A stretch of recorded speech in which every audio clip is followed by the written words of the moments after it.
Then, what are regenerative business models? Which, of course, are based into a regenerative economics principle, but we have a definition and a framework for identifying what is a regenerative business model, a regenerative business. I found in the literature this definition that I think is the best one from a paper from Connexio and Harder of 2023. So regenerative regenerative businesses are organization with regenerative business models focused on planetary health and social well-being. They create and deliver value at multiple stakeholder levels, including nature, societies, customers, supplier and partners, so the supply chain, shareholders and investors, and employees, the internal employees of the company. Through activities promoting regenerative leadership, co-creative partnership with nature, so the process of production of products and services, really a co-creation with nature, and justice and fairness impact on society. Capturing value through multi-capital accounting, they aim for a net positive impact across all stakeholders levels. So the concept of producing a net positive impact is achieved across all the stakeholders level.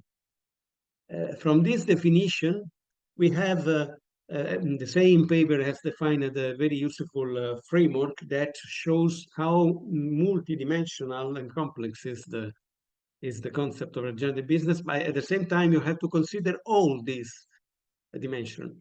This kind of on the right of cake with the 6 slices. And ingredients, which are the rings, different ingredients in each slice. Start with the first, the multi-stakeholder dimension. So in the first level, there are stakeholder level are at the higher level nature, then society, then your supply chain of customers, downward chain and upward chain of partners and suppliers, then shareholder, investors, and employees. For these different levels, the other slides are all characteristics of the regenerative business that are reproduced differently for the different stakeholder level. So value proposition for the nature is, the value proposition is planetary health. For society is achieving health and well-being. For the value chain, the supply chain is to produce healthy products and services. For the shareholder investor interest is to have an organization, value proposition is to have the organizational purpose clear of your company. And finally, for the employees, the meaning and values, to share meaning and values with your all your staff and employees. The second slide is an important characteristic of regenerative leadership that is in service to nature, in service to society,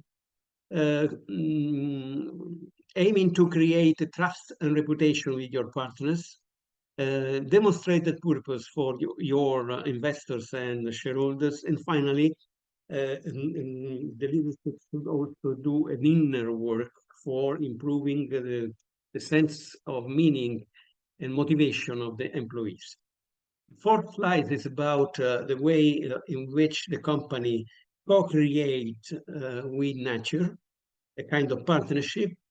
So creating nature inclusive design and nature-based solutions. In the societal field, it's important to the role of indigenous knowledge and climate resilience. That is a kind of knowledge that is inherently embedded in the relation with nature that this indigenous culture have as a tradition.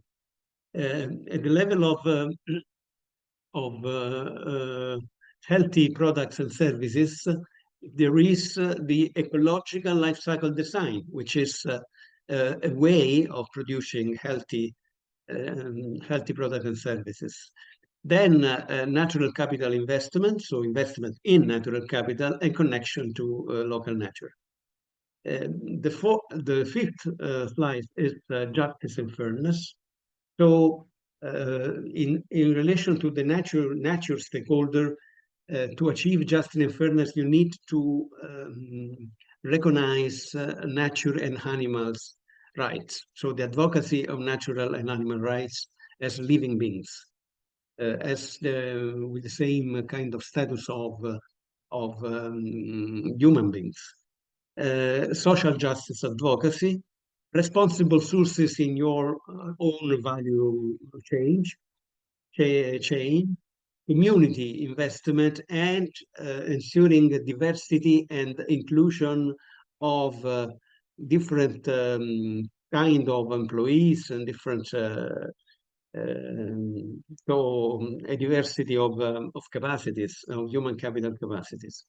And finally, the sixth one is the need of having a multi-capital accounting framework for measuring the net positive impact of your activity. And then this multi-capital accounting reflect the multi-stakeholder level. So we have natural capital, cultural capital, which is connected to society, social capital, which is the capital of relationship that the company has with all the actors, financial capital, of course, and finally human capital, which is the capital owned by, represented by the staff and the employees of the company.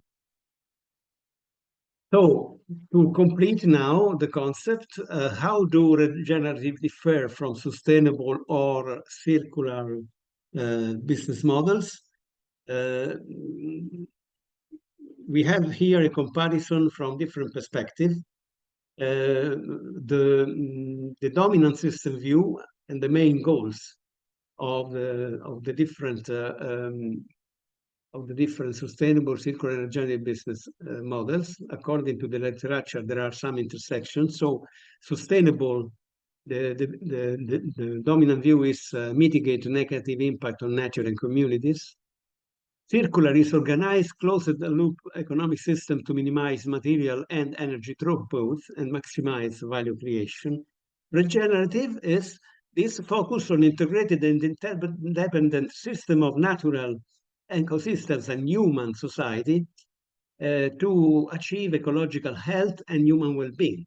This is the characteristic of the regenerative economy.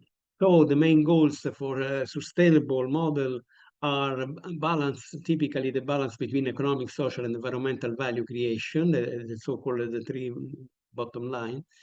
The circular main goal is to increase material productivity by means of circularities and recycling of the materials. And finally, regenerative is actually to achieve the health and well-being of social ecological systems. So not only material aspects, but other more intangible aspects. And there are elements of intersection between these different business model, and some element at the periphery of this graph that are characteristic only of the single model. So, for example, for the sustainability model is the goal of the triple bottom line. For the circular model is material productivity, and for the regenerative economy is the centrality of planetary health and human well-being as a goal, as a purpose of the business. So thank you for your attention, and I thank you all. Bye.